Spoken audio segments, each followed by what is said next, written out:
Hey, hey, hey. Happy Wednesday. Come on in, pull up a chair. The Gaming Gang Dispatch is in the air.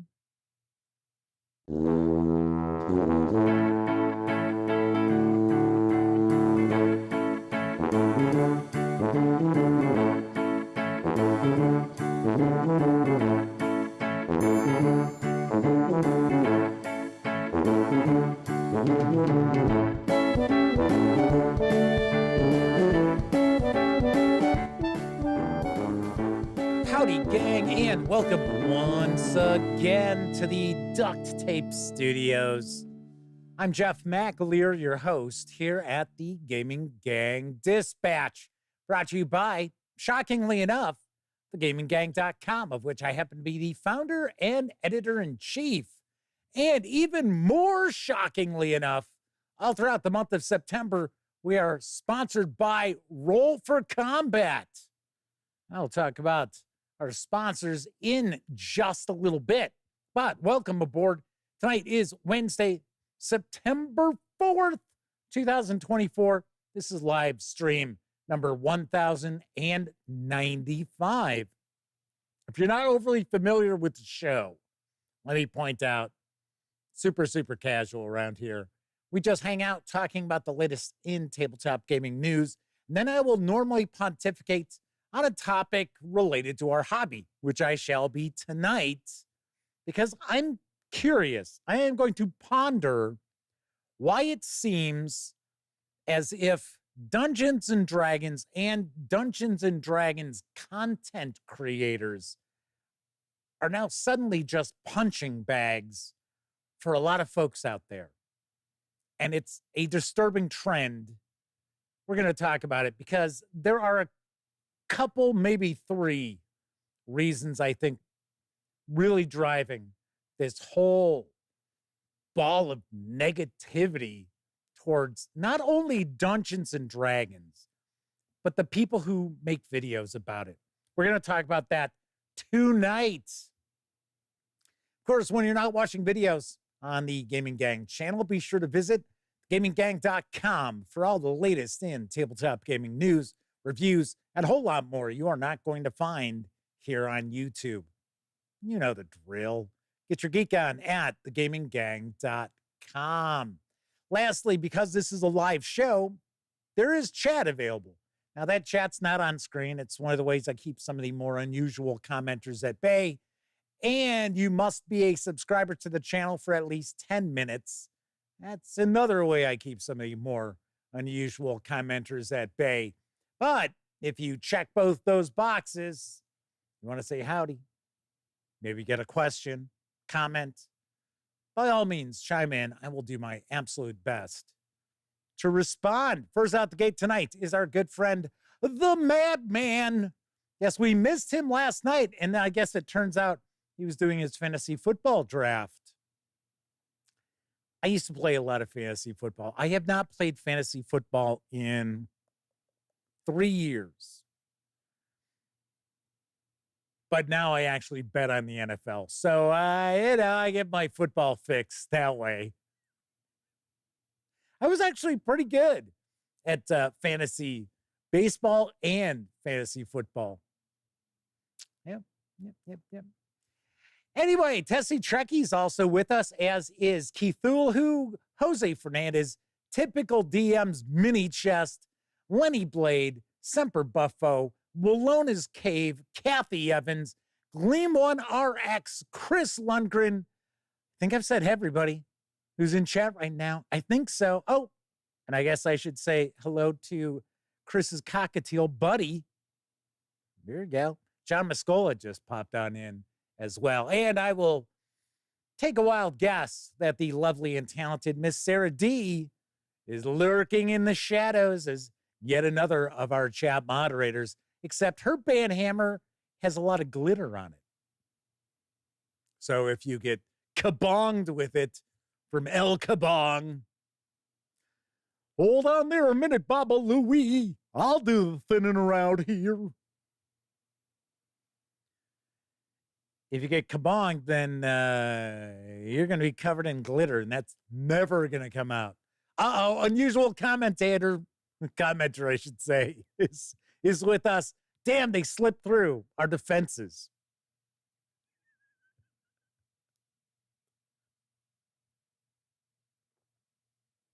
So I mentioned this month's sponsor is Roll for Combat. Yes. Stephen Glicker and the team from Roll for Combat are in the midst of a very successful Kickstarter already. It just launched yesterday. As Sarah D says, glitter is forever. Forever. As Kabuki Kid and Lord Cost 2000 pop on in. Yes, Double K's in the house. So the Battle Zoo Bestiary for Elemental Storm Kickstarter launched yesterday. They funded in 10 minutes. That's how quickly this funded. Well, let me give you a little bit of the scoop. The Battle Zoo Bestiary Elemental Storm is over 250 pages, which brings hundreds of new monsters and monster slaying options to 5e and Pathfinder 2nd Edition. So it'll include over 170 innovative and award-winning elemental monsters, deliver a fresh and exciting experience, and keep players guessing with over 170 new elemental monsters that channel the power of 20 unique elements, including classics like air, earth, fire, and water, as well as new elements such as music, space, and time. Your players will never know what's coming. But what does award-winning monsters actually mean? Each monster found within the Battle Zoo Bestiaries, all of them, including this one, was submitted to an open contest for new and aspiring monster designers. Entries were judged in 2 rounds. First, all entries went through an open judging process where anyone could rank each monster based on a number of criteria. After that round was completed, the top monsters were selected, and then industry professionals scored the top entries on new criteria, producing copper, silver, gold, and platinum winners, as well as 1 grand prize winner, which was depicted on the cover. Not only did each winner get their monster depicted in this book, but each was also awarded a cash prize. Inside the book itself, next to each monster, you will see each winner's name and medal rank. So yes, each monster in these books actually is award-winning. As I mentioned already, this funded within about 10 minutes of the launch. You can reserve a copy in the flavor of your choice, once again, 5e D&D or Pathfinder 2nd Edition, for a $60 pledge, or score just the PDF alone for a $30 pledge through October 8th. And expected delivery is next spring. Yes. I wish I could share some of the secrets in this book. Some of the 170 monsters in Elemental Storm, but I have been sworn to secrecy by Stephen Glicker. So, sorry, gang, I can't. Oh, sorry, I can't do it. Can't ruin the surprises. So very nice. Pretty cool that they launched the Kickstarter in like that. They funded. I should also mention, I think you've got a day or two for like the early bird special where you will get a leather dice case. That is what the special like early bird goodie is on this Kickstarter. So we have got that. Pretty sweet. Pretty sweet. Kevin R. Smith and Leonardo Almeida, or Alameda. I'm sure I'm nowhere close. I'll just say Leonardo because it's the only Leonardo here. So Leonardo says, "Oh no, you showed a bit of the pages. They're not blurred." Steven is going to send the Pinkertons I think Steven actually hires mercenaries. I don't think he actually uses the Pinkertons. Dice Tales is with us saying, call in the Spanish Inquisition. Yes, because no one ever expects it. Bring in the comfy chair.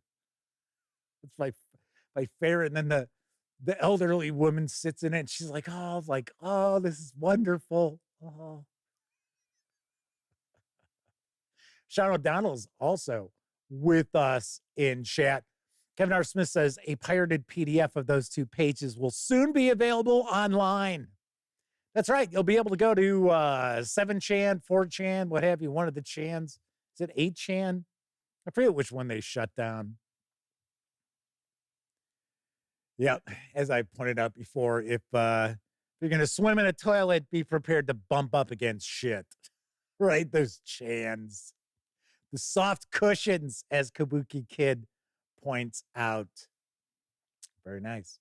Very nice. Let's jump on into the news. It's Wednesday. How about some wargaming news?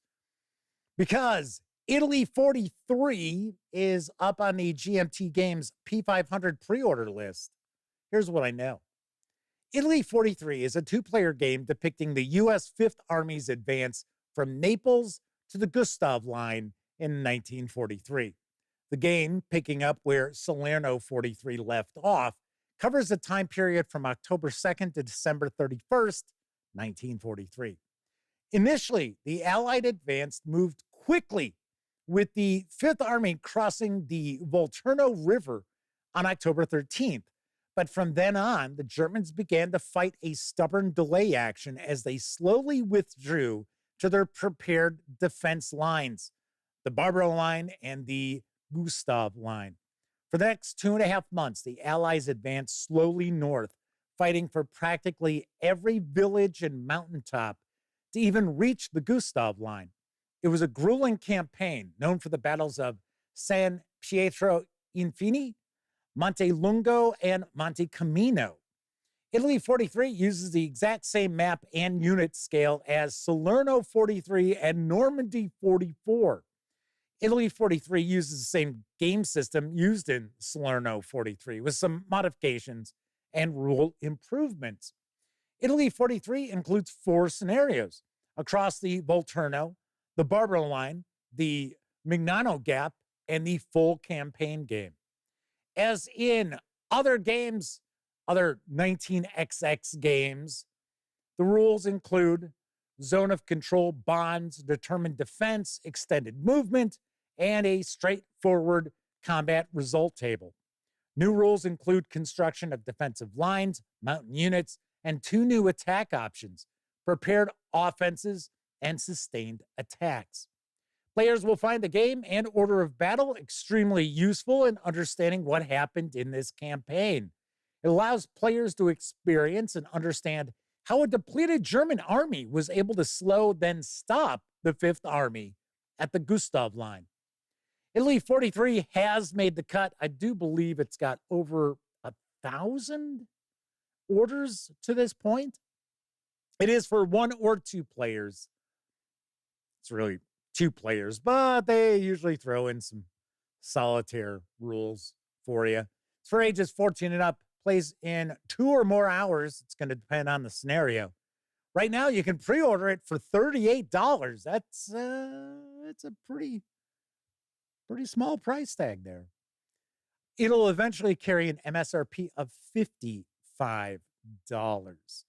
And I will point out that this is kind of just, I don't want to say just, it is kind of a traditional hex and counter sort of war game. Not, like going back to like Tractics or something like that. But I got to say, I do like the map. The map is pretty cool. All righty. So Chris Burkhart says, I believe that's a Mark Simonich design. It is. It is a Mark Simonich design. He's a good war game designer. I like his Ukraine 43 best. Yes. They did, what was it called? Fast Action Battles. Remember they did Fast Action Battles Sicily. And I wasn't a huge fan of the fab system. It was fine, but it was sort of like, there were a couple of things that I thought it was just a little too lightweight.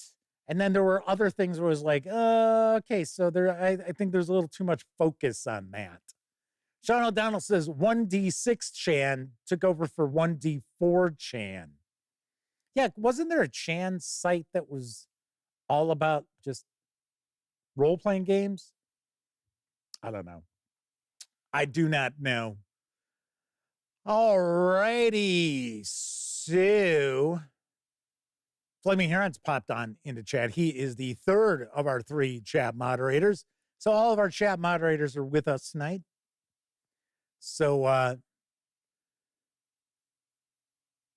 are the Madman and Flaming Heron asks, are they also not lovely and or talented? I don't know. I can't tell you. I've never seen a photo of Flaming Heron, so I don't know. My answer would probably be no. Because, it's people who ask those kind of questions who need that sort of reinforcement. I will point out that I do know the Madman is very talented and entertaining. Now, lovely, can't really say, but, it wasn't like he was homely when I met him.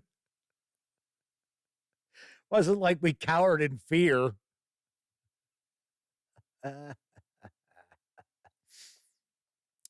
Glenwin RX asks, is this complicated historical military strategy game series suitable for beginners? Yeah, you know what? I would say it is. For one, it's a $38 game with the P500. So first thing with an MSRP of $55, it is not going to be super heavy as far as rules. So, and as you can see, the map is pretty small. I will say at that price point, it's got to be a paper map.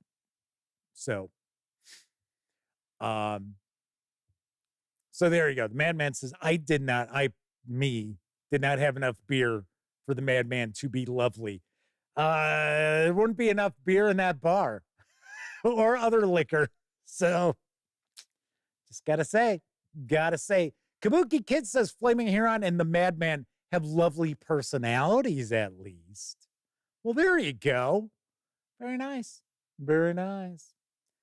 Moonrise Long, let's talk about some role-playing game news, because yesterday we talked about the core rule book for Otherscape. Now we're going to talk about the setting book for Otherscape from Son of Oak Game Studio. I've got the latest. Kitsune Power Brokers, Oni Gangsters, Kami Assassins. Step into the neon-lit Torii Gate and discover a Tokyo where tech and myth blend in a clash in a battle for humanity's future. Tokyo Otherscape is a setting book for, you guessed it, the Otherscape role-playing game that provides the MC and players with everything they need to jump right into a game on the dangerous, haunted streets of the Tokyo megacity. In this fictional dystopian Tokyo, rogue AIs, nanotech disasters, greedy Zabutsus, I'm not sure if I even pronounced that correctly, and Yakuza intertwine with Oni, Kami, Yokai, Omyoji. Yeah, there we go. Jeff's butchering those foreign language words again.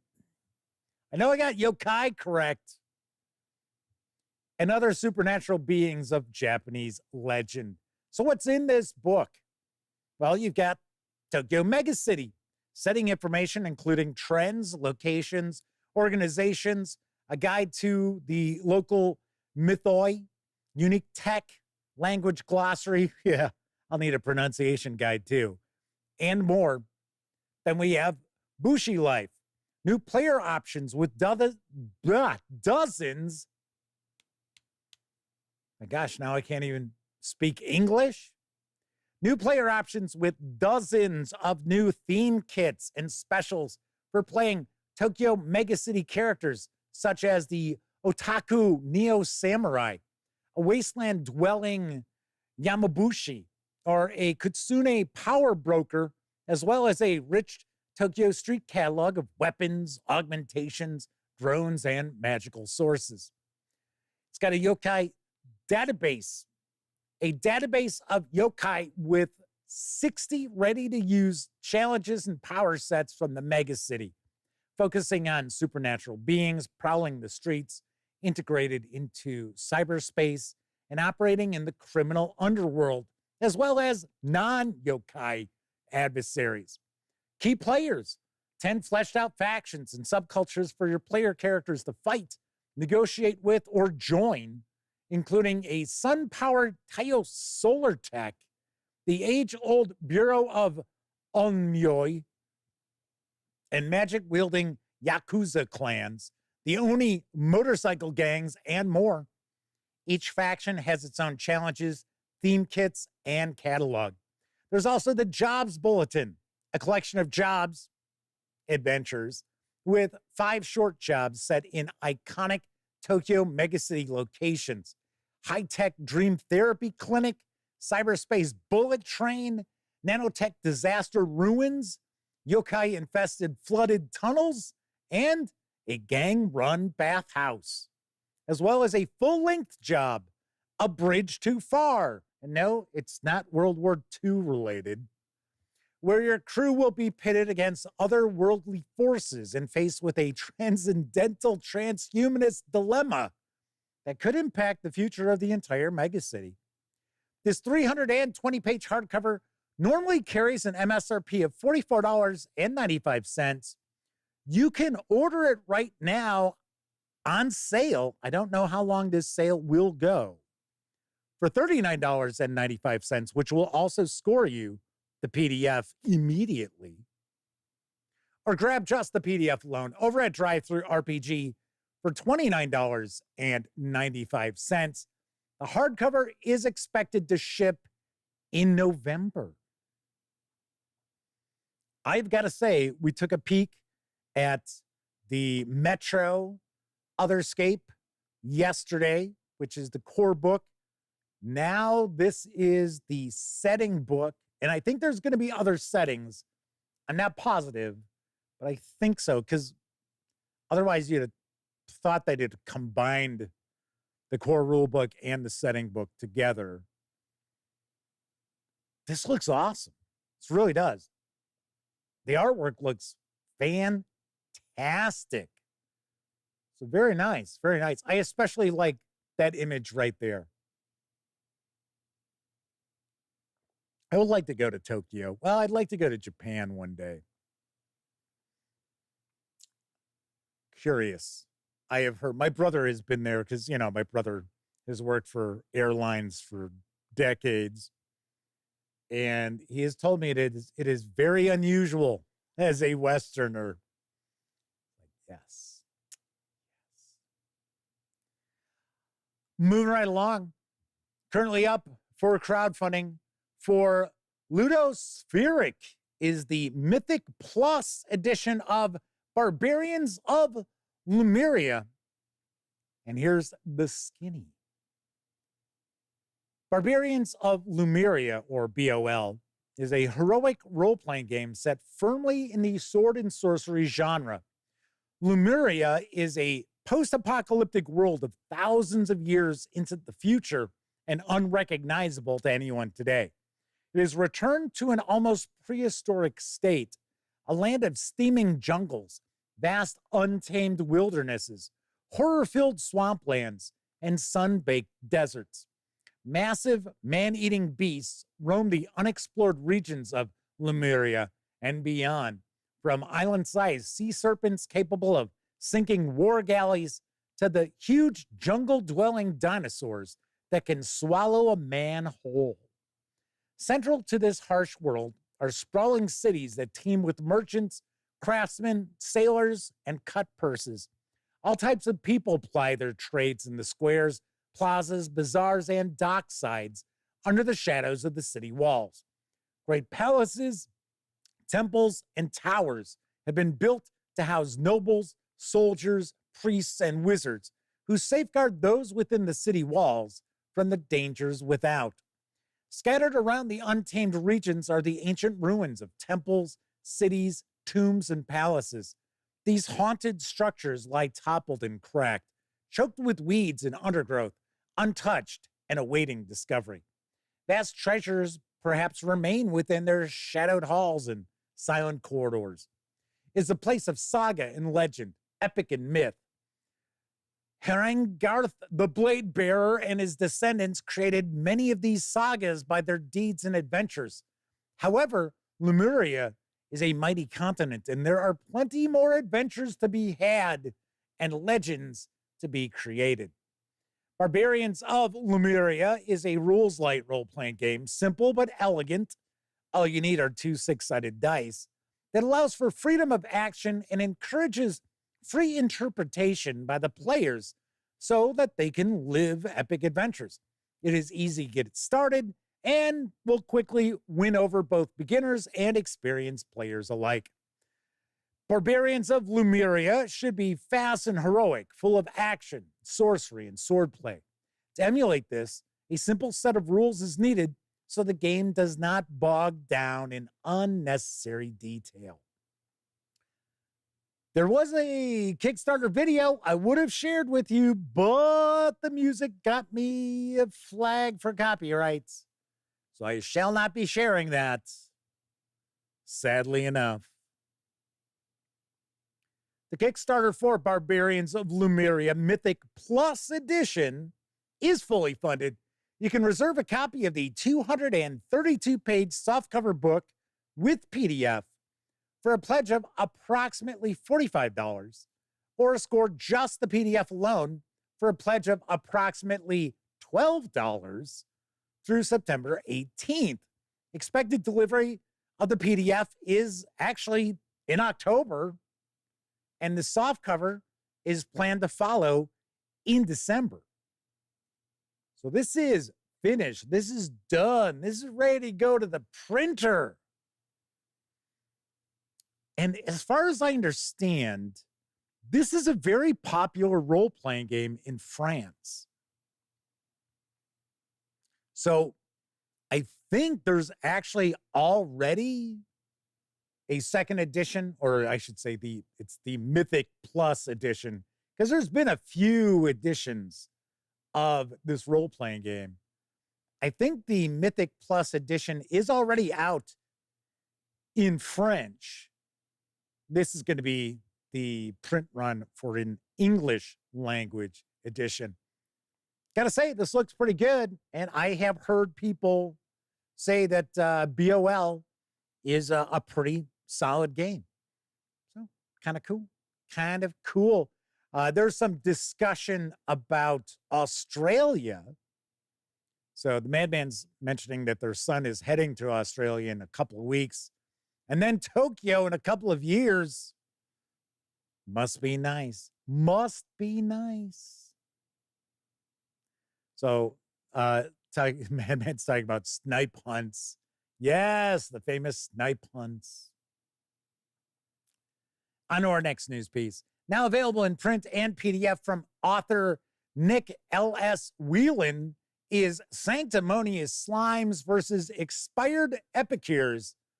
And here is all the details from Exalted Funeral. A vault built by the earliest humans to contain the things which frightened them. A Medusa whose hair has taken charge. A village under the tyranny of a cruel religion.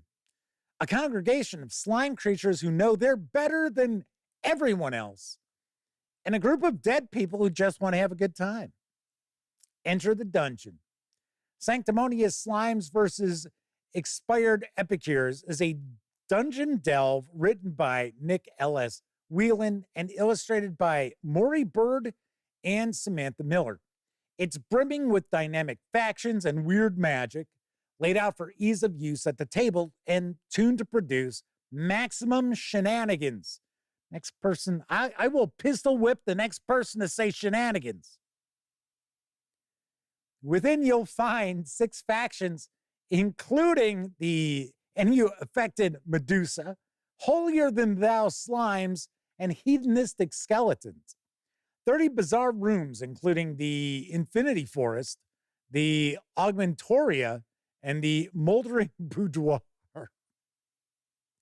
14 random tables, including grotesque mutations, stone dreams, and things a talking snake might say to convert you to their religion. 2 New Testaments ready for use by zealots in any errant campaign.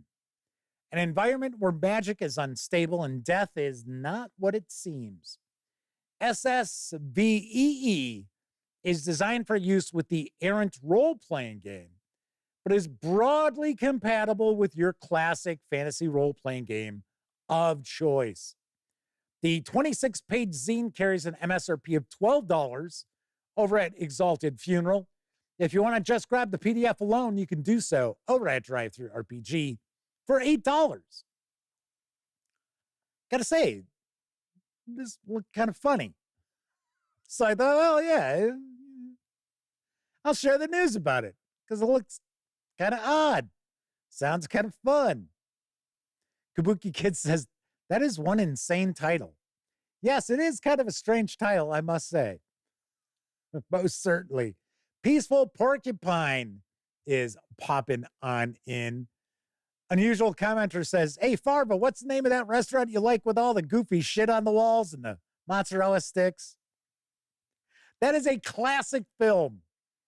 If you have not seen Super Troopers, I'm not saying the second one, that wasn't that good. But the first Super Troopers, classic. Absolute classic. On our next news piece, well, final news piece, actually, we've got kind of an OSR vibe going tonight. Now available in PDF is the Sword of Cepheus 2nd edition. And here's the lowdown from Stellagama Publishing, or Stellagama Publishing. A sorcerer blasting his enemies with the power of his mind. A muscled barbarian wielding a flaming sword against the local tyrant's thugs. A gladiator who freed himself from slavery wanders the land, righting wrongs and smashing villains. Big muscles, big swords, eldritch sorcery, powers of the mind, terrible beasts. From Burroughs to Howard to Moorcock to Italian peplum films to those dreaming of outlandish post-apocalyptic worlds, heroes raise swords against corrupt nobles, inscrutable sorcerers, and alien monstrosities. The Sword of Cepheus is a role-playing game in the triple sword genres: sword and sorcery, sword and planet, and sword and sandal. In sword and sorcery, often amoral protagonists face vile sorcery and horrid beasts as a complete awesome adventures for gold and glory. In sword and planet, actually, that's not a term I've heard before. Humans find themselves on barbaric or decadent alien planets, use their superior brawn and valiant hearts to win fame, fortune, and the heart of an alien princeling. In Sword and Sandal, often set in a quasi-biblical or faux Roman world, men and women with sharp wits and strong sword arms fight mythological creatures and overthrow tyrants. The common threads of all 3 genres are the blade-wielding protagonists who use their brawn, as well as brains, to fight foes both supernatural and mundane, and undertake hair-raising violent adventures. The Sword of Cepheus rules include everything you need to play thrilling sword and sorcery adventures. Streamlined skill-based 2d6 task resolution, a la Traveler, a la Cepheus Engine. Customizable character generation with 12 archetypal careers for your character to undergo. 12 non-human species with their own careers. 40 unique character traits to further personalize your character. A wide selection of adventuring equipment and weaponry. Simple yet intriguing rules for adventuring and exploring exciting worlds. Fast-paced, action-packed combat, whether on foot, from horseback, or on the high seas. A skill-based perilous sorcery system with 28 powerful arcane spells and 18 reality-shattering eldritch spells. Risk disastrous magical mishaps and mutate as vast eldritch powers flow through your sorceress body. 95 terrible monsters for daring heroes to face. A selection of treasures, including a selection of powerful magical artifacts. Detailed encounter rules to keep adventuring exciting and fresh for both players and referees. Raise your sword. Adventure awaits. The 377-page core book PDF is out over at Drive-Thru RPG for $14.99. That is a rockin' deal on a 377-page core book. $14.99. I have to say, I had heard the first edition of the Sword of Cepheus had some issues with its magic system. And I think part of it was because it is a 2d6 action resolution. And I think, if I remember correctly, I had heard people talking about how, because it's a sword and sorcery sort of role-playing game, and that sort of genre tends to have corrupting magic, that, it's not high fantasy. It's not like magic's everywhere. And I think it's a little too easy for wizard characters to buy the farm based on bad spell rolls, something like that. So I wonder if they've made some changes, because this is a second edition. I also do believe that there will be print on demand available from Drive-Thru RPG in the not too distant future. Agile Monk is with us in chat. Welcome aboard. All right, that is it for the news tonight. Of course, I was just talking about Drive-Thru RPG. Don't forget, the Gaming Gang, thus the Dispatch, is affiliated with the One Bookshelf sites. So if you are going to go visit Drive-Thru RPG, Storyteller's Vault, Dungeon Masters Guild, Wargame Vault, any of those sites, please stop by thegaminggang.com first. Click on one of our banner ads. That way, if you happen to make a purchase, I get a small portion of that sale. And all those nickels, dimes, and quarters really do go a long way to help keep thegaminggang.com around. Of course, if you like the video, if you dig the channel, if you find thegaminggang.com to be a valuable resource, hell, if you just like what we do, you can always stop on by paypal.me/thegaminggang to make a small donation. Hell, you can buy me a 2-liter bottle of soda.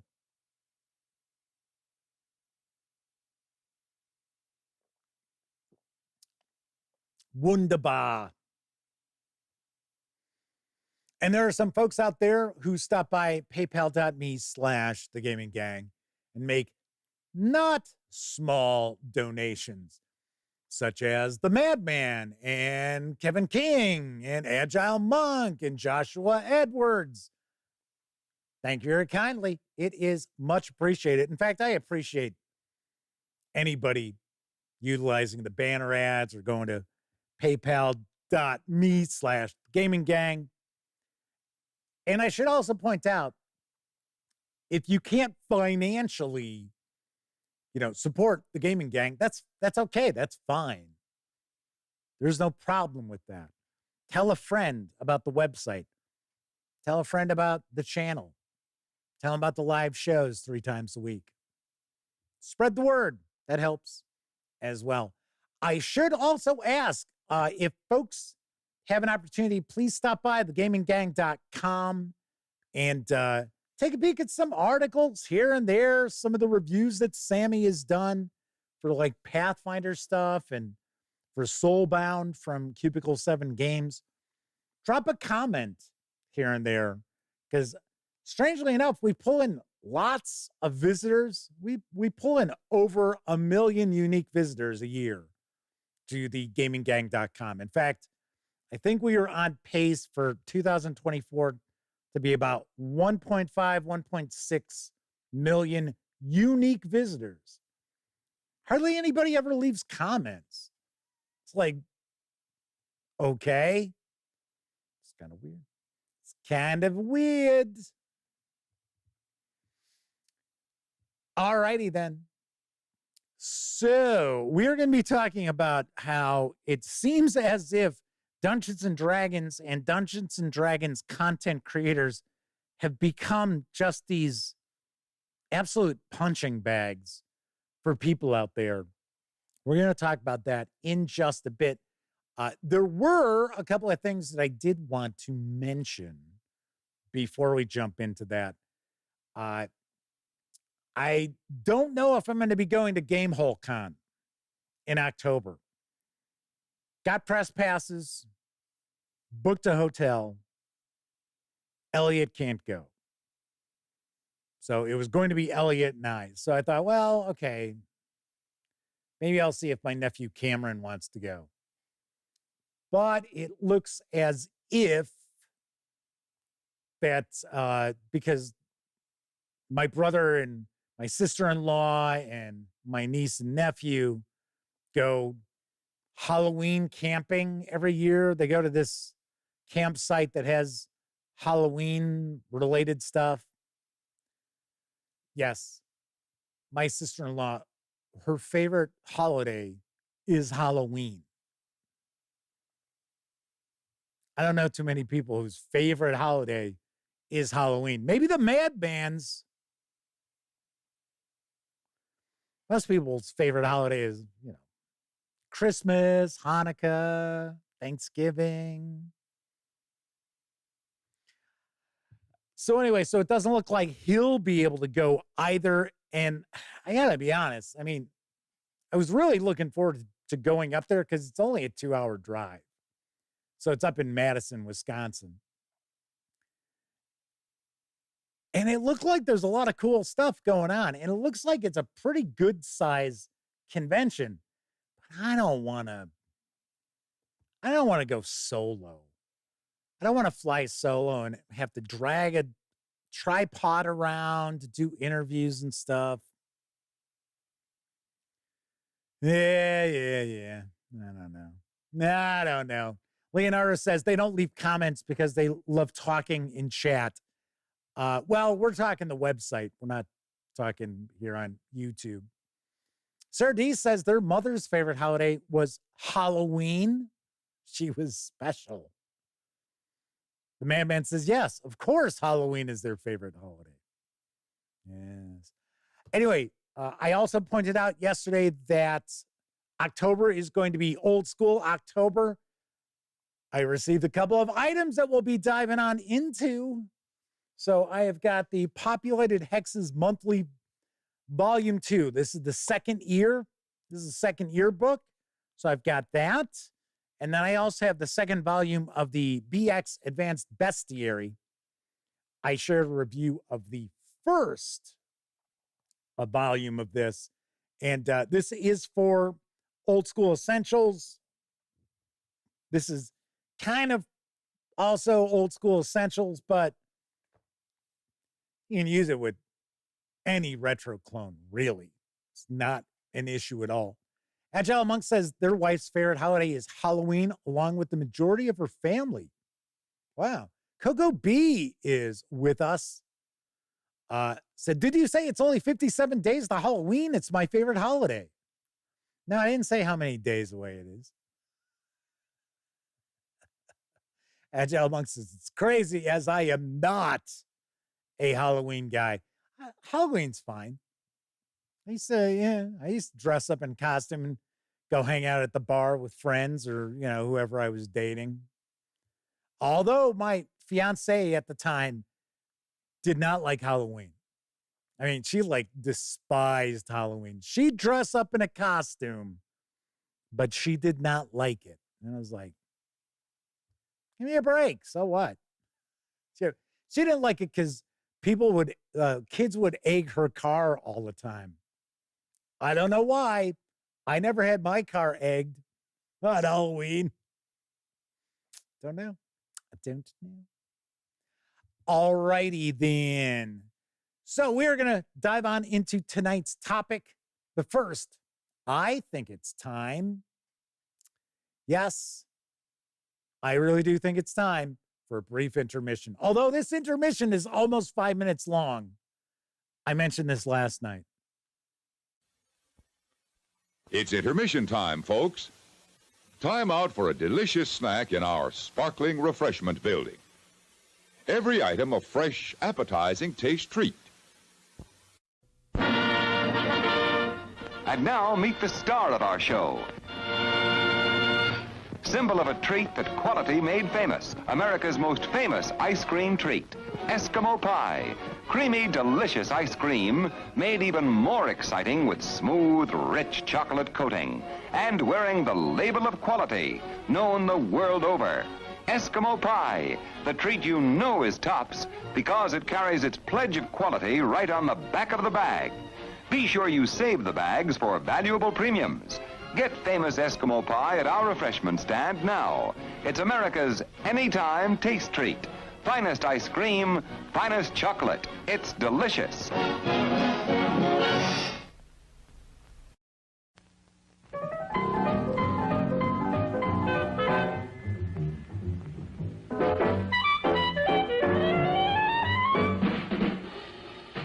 Like you crave that corn when it's freshly bobbed, you gotta beat it to the box with the butter on the top. Get with it, man, start strolling down to the sweetest that you're rolling, the best in town. Our candy's real gone, if I'm understood. To all you squares, that means the confection is positively delicious. Cork that stuff, give me 5, let me send you into this nutty jive.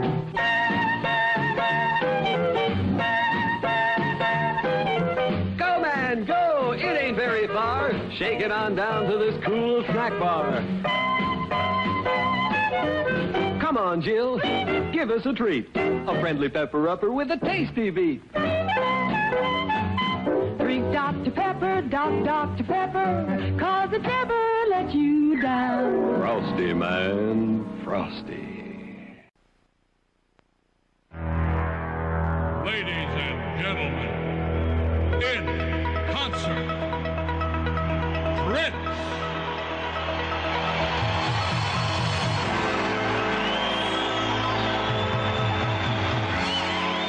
Oh, that Prince.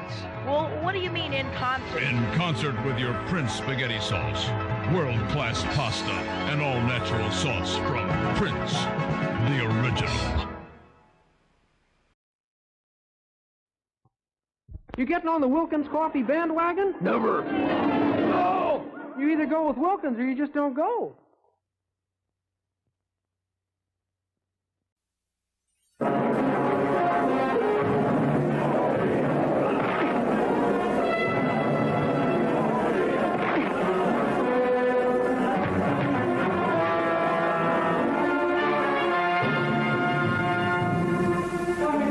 Help me, doctor, please! I know they're going to catch me, but don't let anyone see me like that. Please, doctor, help me! Michael Landon in a powerful performance as the boy possessed. Yvonne Lyne, appealing as the girl who loves him.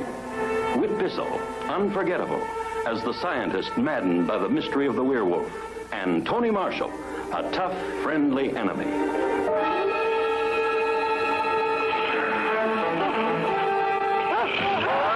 These the official pictures? Yes, Chief. Slash on either side of the throat. You got any theories? Fangs. He was killed by a werewolf.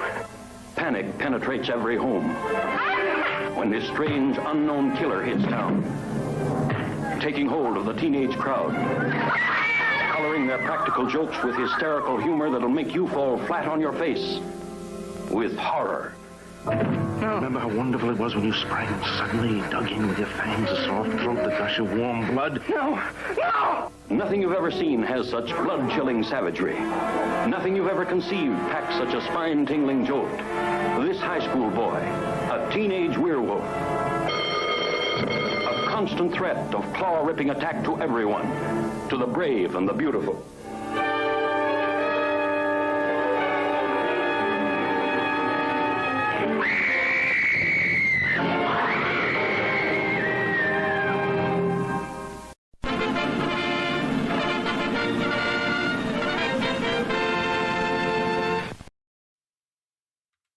Absolute classic. Absolute classic.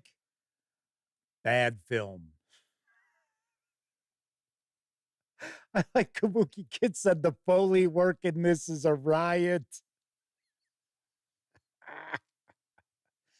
I actually know what Foley work is. I know what a Foley artist is.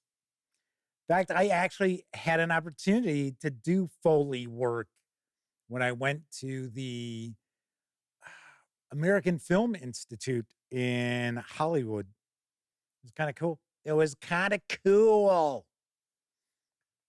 So Kabuki Kid said 5 minutes goes quickly. Yes, that was pretty fast. That was pretty fast. Flaming Aaron says, why did he just play basketball? I know. And then we had the Prince Spaghetti concert. Another classic. And yes, Anthony, it's Prince Spaghetti Day. It's Wednesdays, right? Wasn't it Wednesdays? Because I seem to recall, I think it was WGN here in Chicago, Channel 9, used to have a Wednesday movie when I was a kid. And it was on 7 o'clock, 7 and 9, something like that, right? And it was sponsored by Prince Spaghetti. And it was on Wednesdays. It was like the Wednesday night movie. Sean O'Donnell said they did some Foley stuff for a game design class. Yeah, so weird. That is kind of weird. Why doing Foley work? So Agile Monk points out in filmmaking, Foley is the reproduction of everyday sound effects that are added to films, videos, and other media in post-production to enhance audio quality. Yes. So if somebody's putting a jacket on, usually when they film that, they're not going to pick up the sound like you would where the point of view of the camera is. So that's what the Foley artist does, is there's microphones and they'll actually be watching the footage and they're it's weird. It's really wild. It's like if somebody's typing on a typewriter or something like that, normally it's a Foley artist who would have been doing that. Agile Monk points out, named after Jack Foley. Very nice. Very nice. W. Forge is with us in chat. Very nice to see you. I don't think I said hello to W. Forge when they popped on in.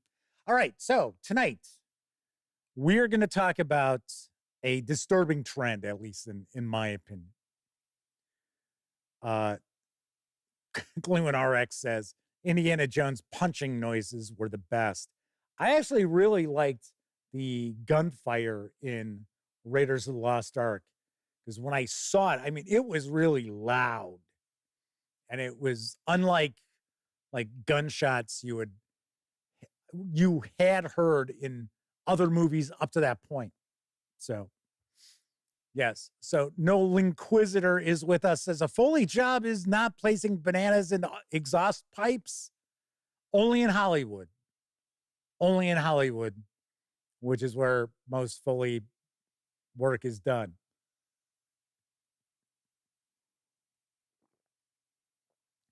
So I've noticed lately, Dungeons and Dragons and content creators who mainly focus on Dungeons and Dragons have become just absolute punching bags for the public. And what I mean by that is, you can dislike Dungeons and Dragons, right? There is no issue with that at all. We know I have reviewed Dungeons and Dragons content and been like, not very good. So you can be critical of D&D. You can be critical of Wizards of the Coast and Hasbro.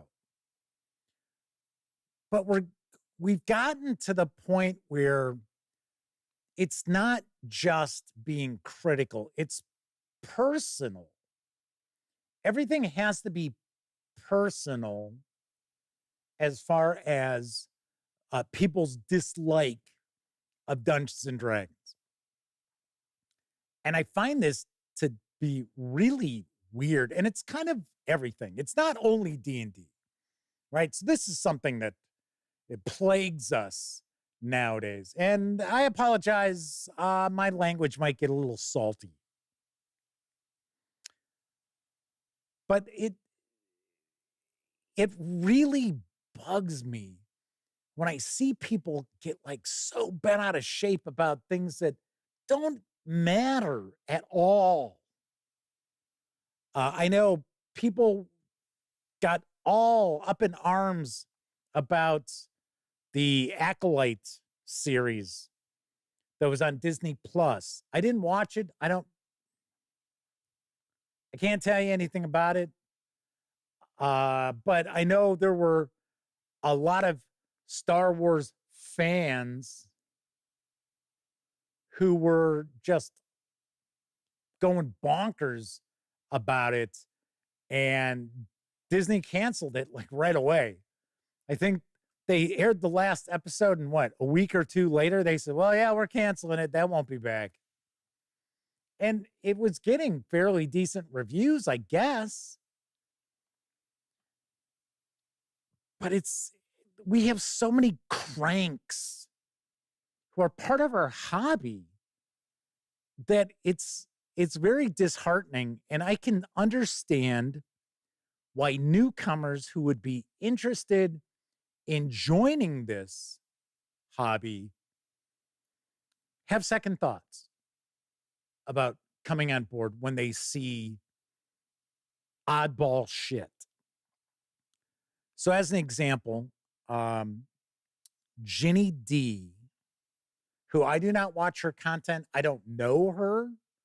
I have not watched any of her videos.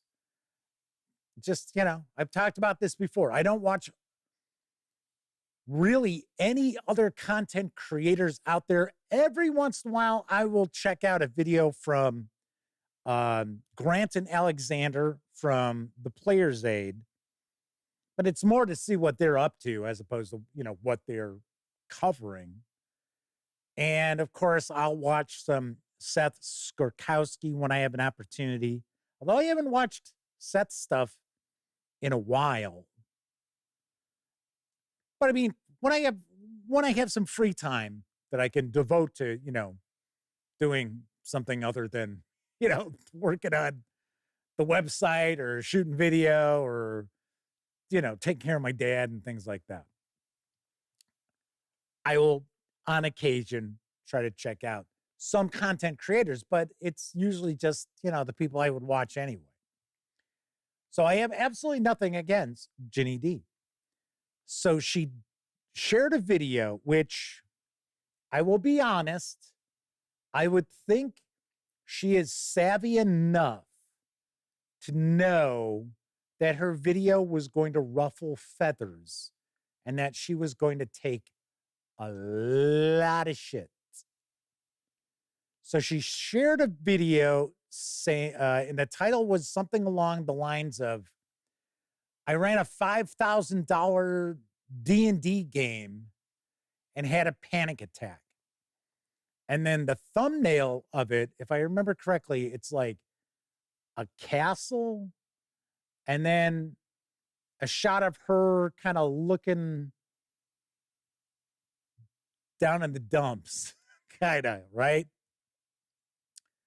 So all these people started giving her a lot of shit. Now, I will take a guess that somebody's scrubbing the comments on that video. Because I went and took I didn't watch the video. But I saw, because I didn't even know about the video. And then I started seeing things popping up in response to her video. And I thought, okay, for one, I'm getting, recommendations and stuff of, like, oh, it's in your feed, and it's like, oh, the reaction to Ginny D's $5,000 D&D game. And I'm thinking, how come I'm not seeing the original video? Why am I getting recommendations for like the response to it? But I guess there are a lot of people like on Reddit. And I mean, they were just raking her over the coals, and it was really personal. A lot of the stuff I saw was very like personal attacks and very misogynistic comments and things like that. And one of the things that I first of all thought was, get ready for it. You probably think, if you follow this channel, you probably already know what's coming, right? As Ribbit is joining us in chat. I believe this is a first-time visit in chat. Welcome aboard. Make yourself at home. Well, I take that back. Make yourself comfortable. Don't make yourself at home. Don't be putting your feet up on the furniture and stuff. Don't do that. So my first thought was, who fucking cares?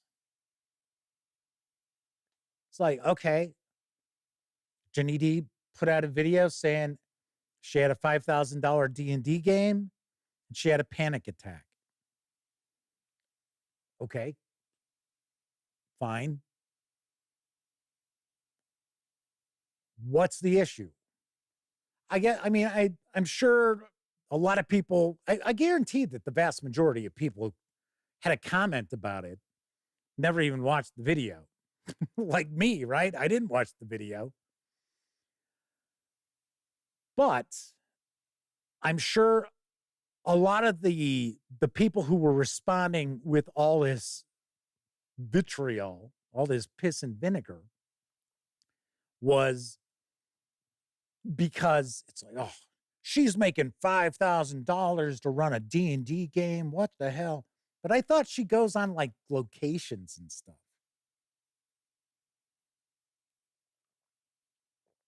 So I thought, who cares?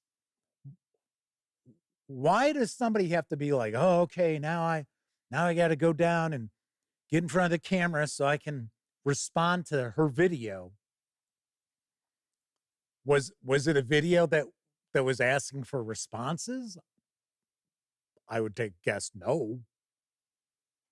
So I thought I just saw something where Agile Monk says she has major ADHD, social anxiety disorder, and depression issues, and is high functioning. She truly does suffer. She's out of the Denver area. Okay.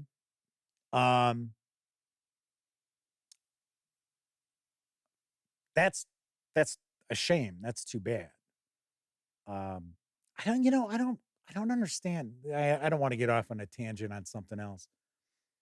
But I don't understand why so many young people have these social anxieties, have just all these issues. I mean, I kind of understand the ADHD with kids who are sat down in front of a TV at a very little young age, and the television became their babysitter, and the television is all quick cut, quick cut, quick cut, quick cut, quick cut. I think that has something to do with it. The social anxiety, I just don't understand. And it's like the people I know who have teenage kids, 80% of them have some sort of social anxiety problem. Is it because of their faces being in front of screens all the time? Because, I understand the way this culture has become. It's so much harder to actually have connection with people, real connection with people. Just like we've talked about it before. People don't know their neighbors' names, let alone anything about their neighbors, right? But yeah, I just find it, I don't understand it. I guess that's what I'm trying to say. But then again, I don't need to understand it to have empathy for people who suffer from it. So somebody else had pointed out that Ginny D takes a lot of shit from people anyway. Well, yes, of course. She's a young woman talking about Dungeons and Dragons. I mean, just the young woman part online is, that's the target right there, which once again, I do not understand. Agile Monk says she recently got married and her husband works really hard to support her and give her confidence. Cool. Agile Monk said she struggles making videos at times. People just need to leave her alone or give her support, right? That's what I would say is, support her. Watch her, if you're into her content, right? I'm not saying, oh, well, if you don't care for the videos she shares, I'm not telling you, well, you got to go watch these videos. It's like, no. But if you do, comment, leave a positive comment. It's amazing. Just the absolute shit people will post. Because I scrub comments too. I mean, if someone's critical about something, that's fine. If you don't agree with my review score or whatever, that's fine. If you feel watching my videos are a waste of your time, that's fine. Don't bother watching them. But I do get people who just come out of the woodwork with some of the craziest shit. And I'm just like, oh no, goodbye. Hide them from the channel. Goodbye. But yeah, I mean, I don't mind people who, disagree with me and stuff. Or just, I've had people go, leave comments saying, yeah, I never agree with your reviews. Okay, that's fine. We just have different tastes and stuff. Peaceful Porcupine says, all the same people are obsessed with culture enough to use the word woke. I mean, I am woke as fuck, but I don't think about that stuff as much as they do. Well, I think that's got part to do with this like volcano of hatred that seems to erupt just nonstop nowadays towards everybody and everything. Another great example, Greg Tito from Wizards of the Coast, who left Wizards of the Coast. Now, you might recall, I told you the story of how the week before Gen Con, before the D&D event, I got an email saying that Greg Tito wanted to talk with me. And he was like the communications director of Wizards of the Coast, if I remember correctly. And it was him and somebody from the PR company that they utilize. And they were concerned, they wanted to make sure that there wasn't going to be a problem with me going to the D&D thing. I'm not going to rehash that, but I shared that story. Well, now he left Wizards of the Coast, and he was quoted as saying, because he went to go work for the state of Washington, and he was quoted saying that something along the lines of now he didn't have to worry about putting money in assholes' pockets or wallets.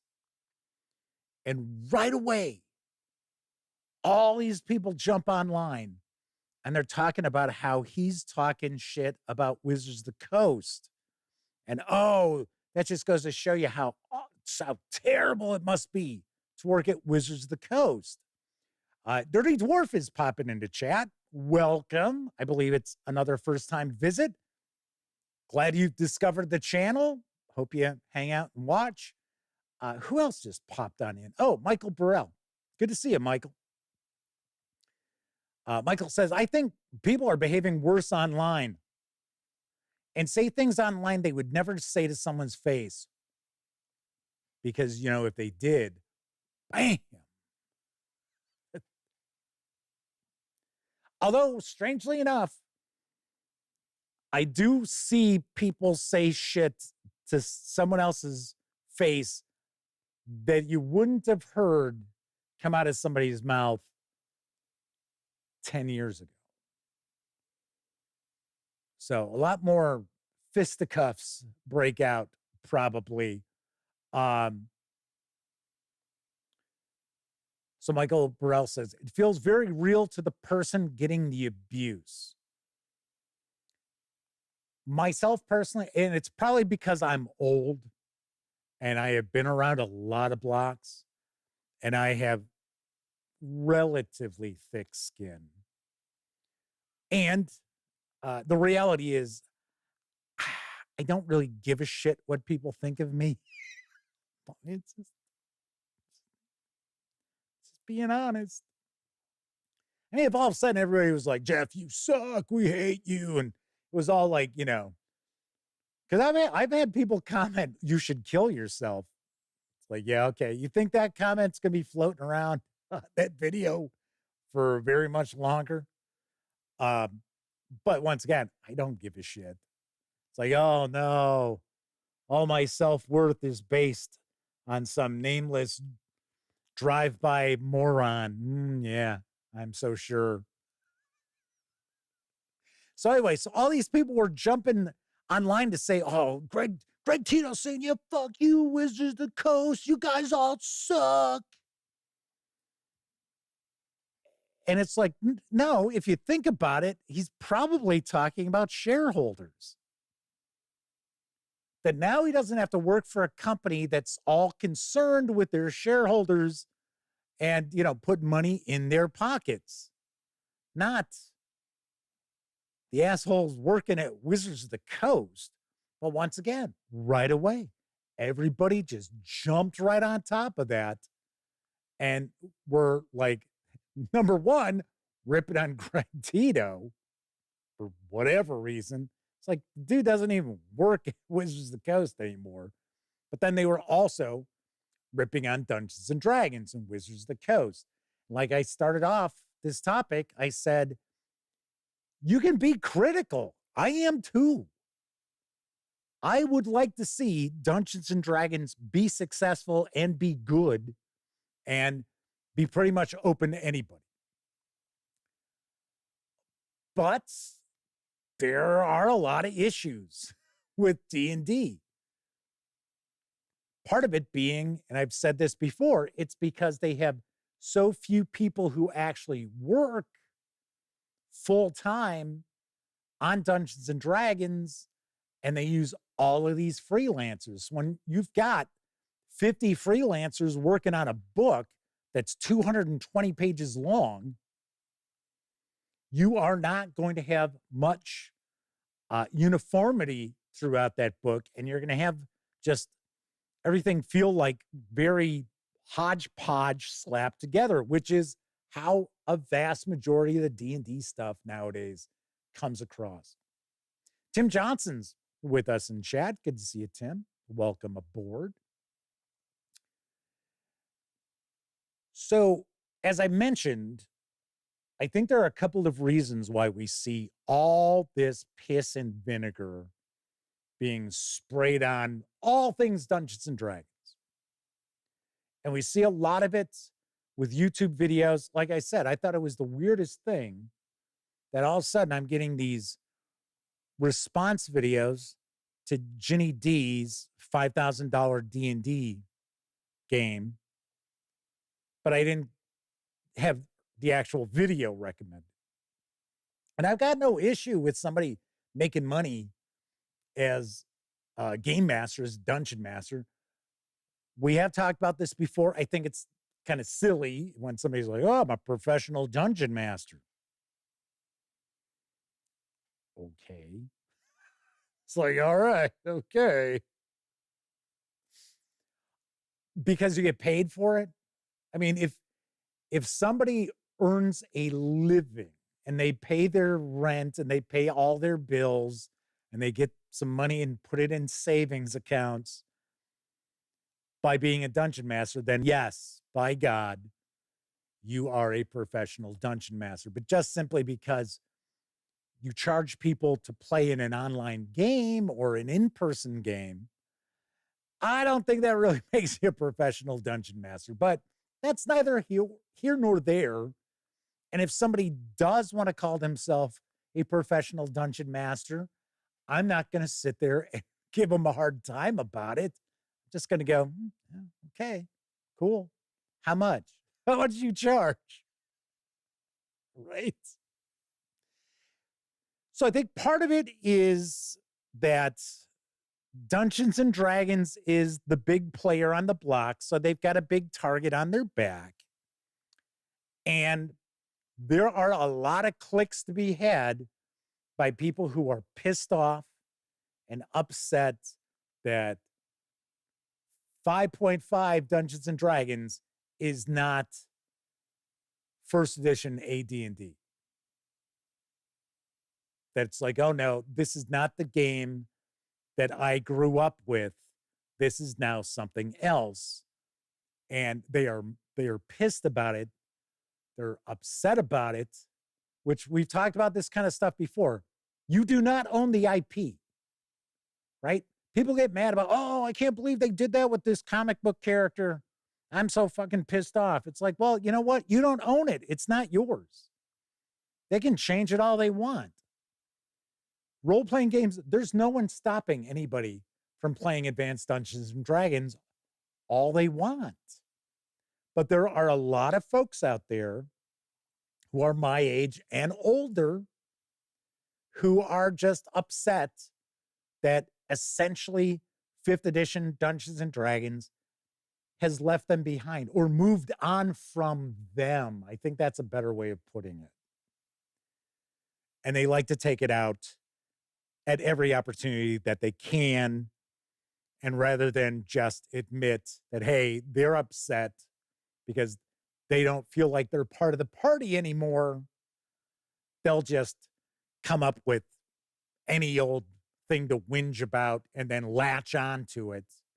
So I think that's part of it. There are also a lot of cliques in Dungeons and Dragons hatred right now. And that's why you will see, and you know, Roll for Combat is my sponsor this month. I don't think Steven's hanging with us in chat tonight.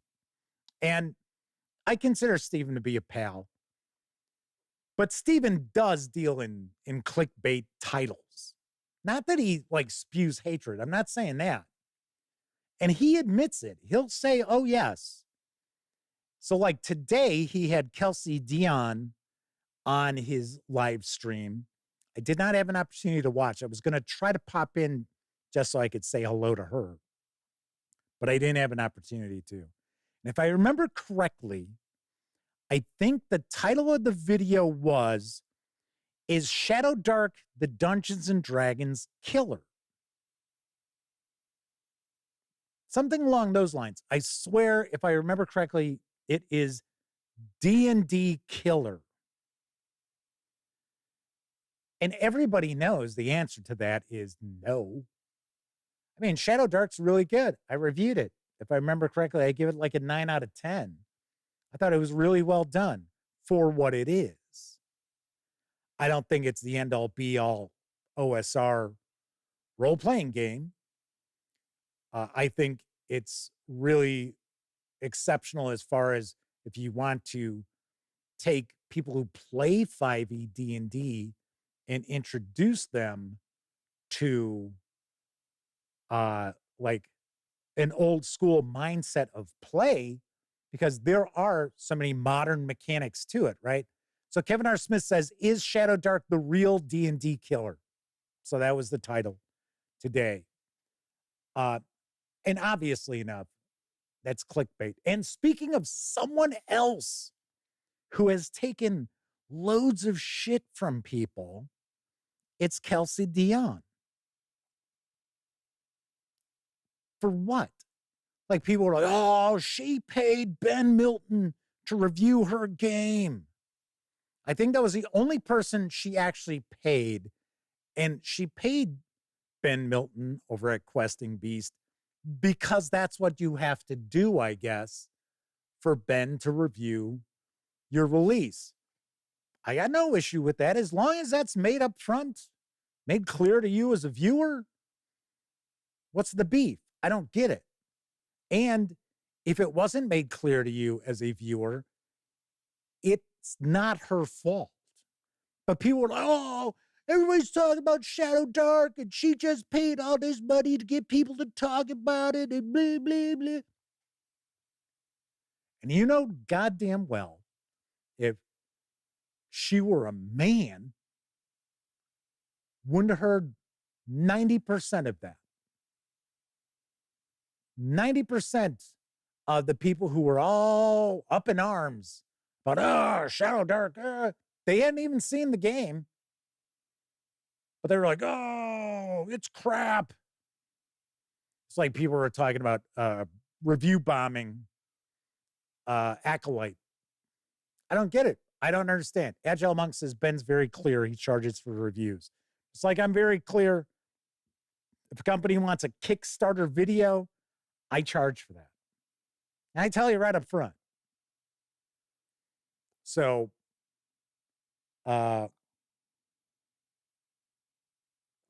Tessie Trekkie said Kelsey Dion also got a lot of shit on pundits for him because she's a woman and a lesbian who knows how to market. I don't know what her being a lesbian has to do with anything. Well, we already know. I don't know RPG Pundit. I personally don't fucking care about RPG Pundit. I think it was, we talked about this before. I'm not here to tell you who you can and who you can't buy things from, right? Because I have shared news, I have shared reviews of stuff that's authored by people who are far more conservative in their views than I am, and most of the audience who watches this. So I'm not here to be like, oh, well, I'm going to police all this. But I know somebody out there was talking about, well, they had picked up his, what is it, Dragon and Lion or something, because it's a good game. That's fine. But I'm not here to reward people who are shitty. So I would absolutely never promote anything from RPG Pundit. And I don't care. I mean, I'm sure he's got a far larger following than me and doesn't give a shit if I would promote his stuff or not. But it's just, what was it? What were people upset about? I don't get it. Coco B says, Kelsey Dion used capitalism to make money.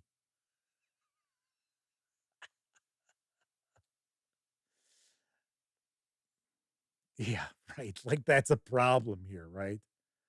Kevin R. Smith says, yeah, I'm sure some of the hate comes from men who had a crush on her and then found out she was married to a woman. Is married to a woman. I mean, I knew that before I even asked her to get a review copy, but I mean, it wasn't like people's gender identities and sexual orientations and stuff like that. I don't want to say I don't care, because that sounds callous. I mean, I care about it as much as they would, is how I kind of look at it, right? I mean, if it's something important to them, yes, I understand that. But it does not come into the equation whatsoever. I don't worry about that stuff. I mean, I have reviewed stuff from transgender creators. Okay. It wasn't like, oh, well, this is a pretty good adventure for being written by someone who's transgender. You're like, what the fuck is that?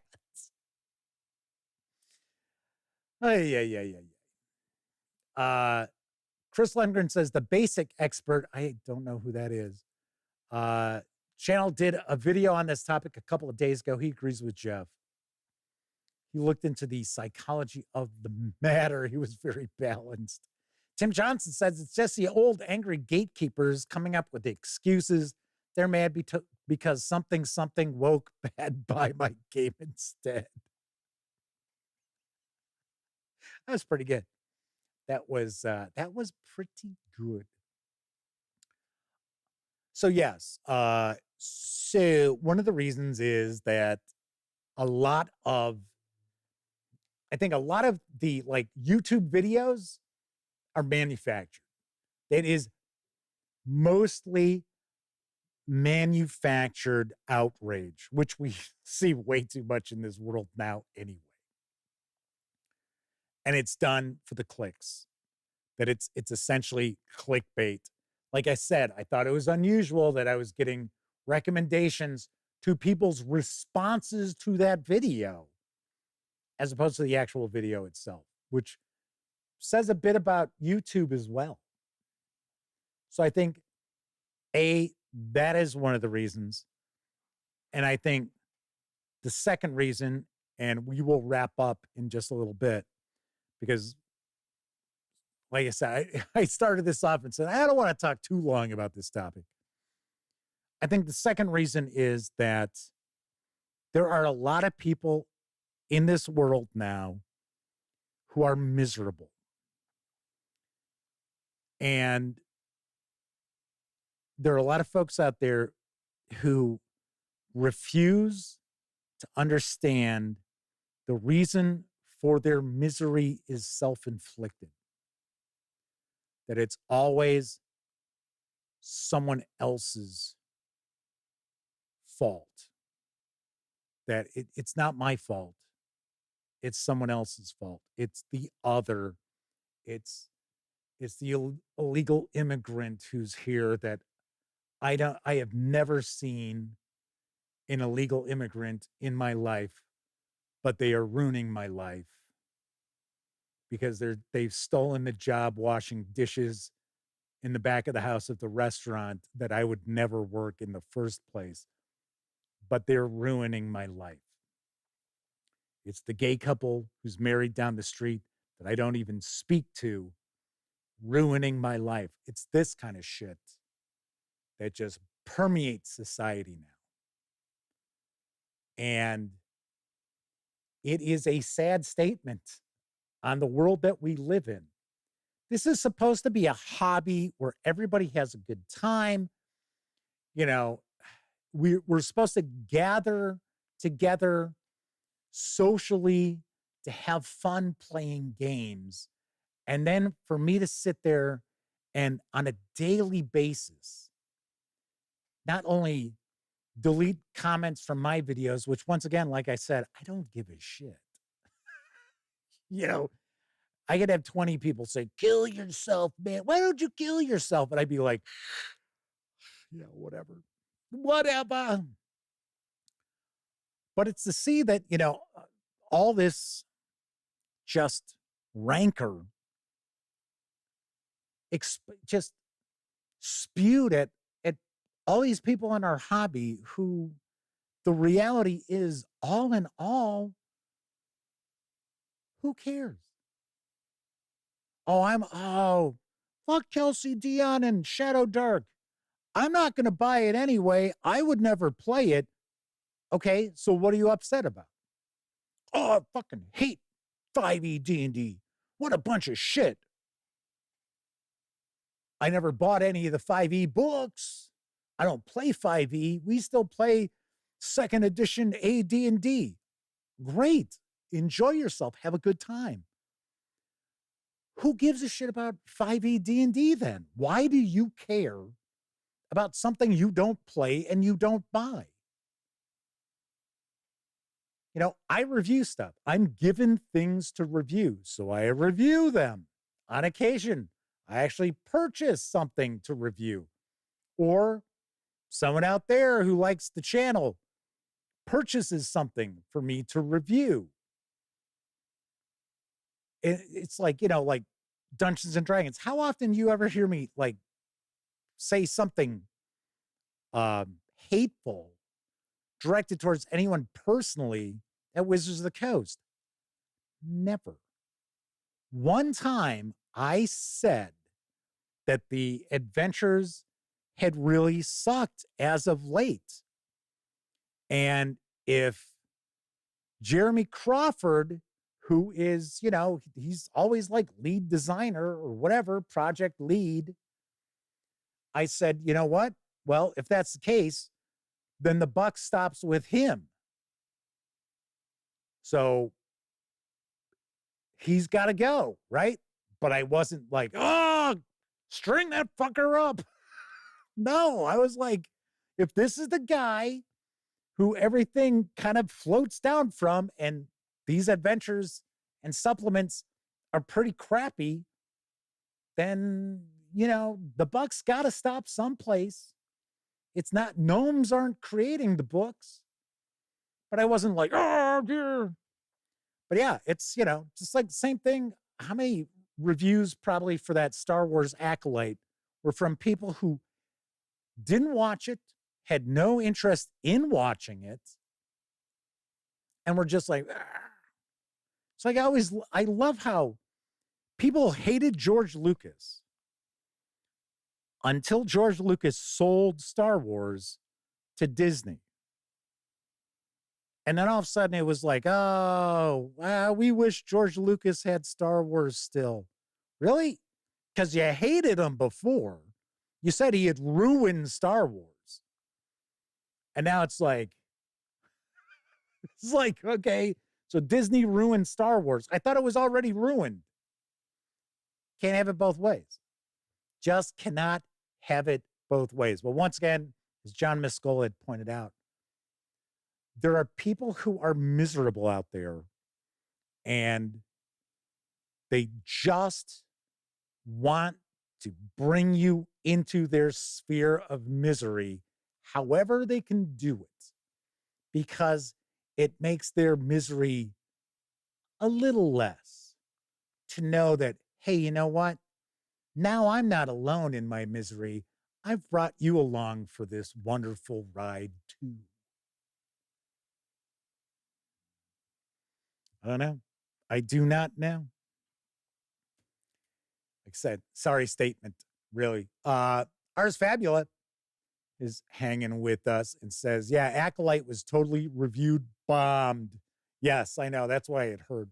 So Chris Lundgren says, I think some of the crap is also Wizards of the Coast fumbled the ball and refuses to admit it's a new edition. 5.5 is just a new edition.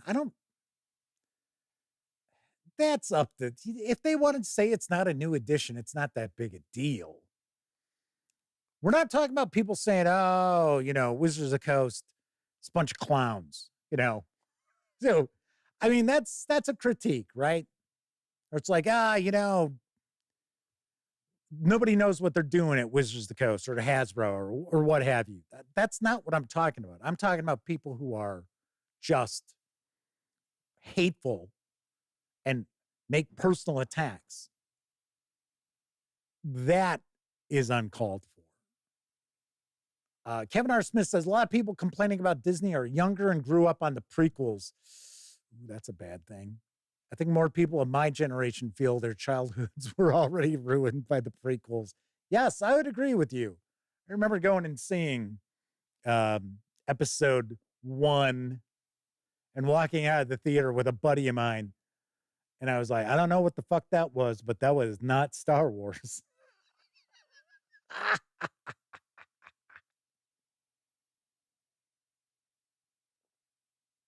Kabuki Kid says, obviously it's a new edition. They don't want to say it outright for marketing reasons, right? Because they already painted themselves in a corner by saying that it would be 100% backward compatible with anything released for 5e, which was, number one, kind of a stupid statement in the first place, because they had made changes in the game itself over the 10 years so that things that were released, say, Tyranny of Dragons, when that originally came out, that doesn't kind of jive with 5e before we move to the 5.5.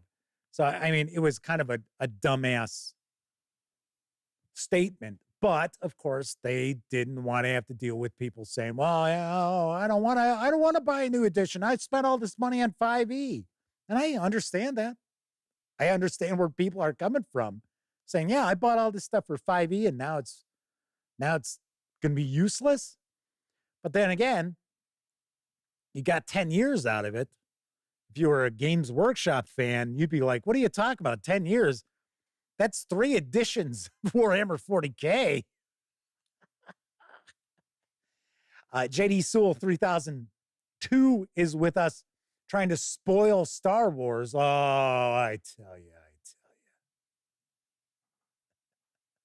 Agile Monk says that the new D&D has been registered within the U.S. Trademark Office as Dungeons & Dragons 5th edition revised.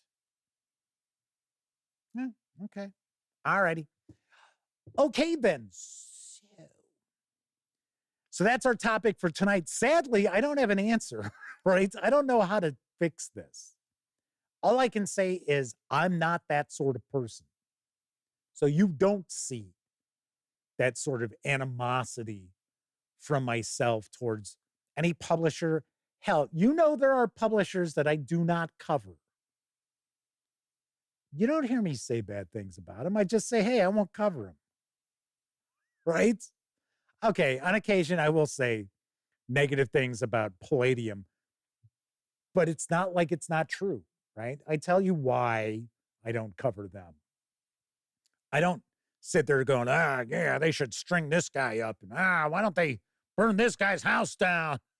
No, not at all. Bailey Walker's popping on in, said, hey, Jeff, first time watching one of your streams live. Keep it up. We're the most genuine and awesome. Oh, wholesome. Sorry. I was like, awesome. You're saying awesome, not Bailey. Says genuine and wholesome places. Oh, I don't know about the wholesome. I've been throwing out some F-bombs tonight. So, that doesn't go over well with, certain folks. But once again, it's another, I don't really care kind of thing. So it's like, as people find out when they meet me in person, it's like, yeah, this is who I am. I'm not putting on a show or anything. So, well, yeah, actually I am. I'm putting on a live show, but you know what I meant. All right. So Elf Knight is also popping on in for the first time. Very nice. Welcome aboard. Thanks for hanging with us tonight. So tomorrow night, the NFL is kicking off, and our topic tomorrow night is going to be football board games, which I own none, but I have played many over the years. So I'm going to talk about stuff that's available now, stuff that like Stratomatic that is available now. Status Pro was Avalon Hill. That's long gone. They had a few football games, actually. So we'll kind of talk about that. And we'll talk about if you are interested in like football board games. We'll talk about some stuff that you might pick up, might be out there that you want to take a look at. Or maybe if it's out of print, you could pick it up on the secondary market. So there you go. We'll do a little football gaming, right?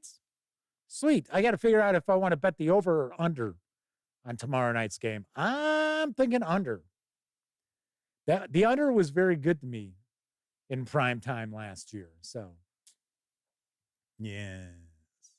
That is it for this time out. If you like the video, by all means, please give it a quick thumbs up. Subscribe to the Gaming Gang channel if you haven't already. And if you do subscribe, don't forget, ring that bell. They'll not only let you know when the Dispatch streams live, Tuesday, Wednesday, and Thursday evenings, right here on YouTube at 7 p.m. Central. I'll also let you know when I share other videos, such as today's review of Twilight 2000, The Black Madonna from Free League Publishing. And of course, when you're not watching videos on the Gaming Gang channel, be sure to visit gaminggang.com for all latest in tabletop gaming news, reviews, and a whole lot more you are not going to find here on YouTube. You know the drill. Get your geek on at thegaminggang.com.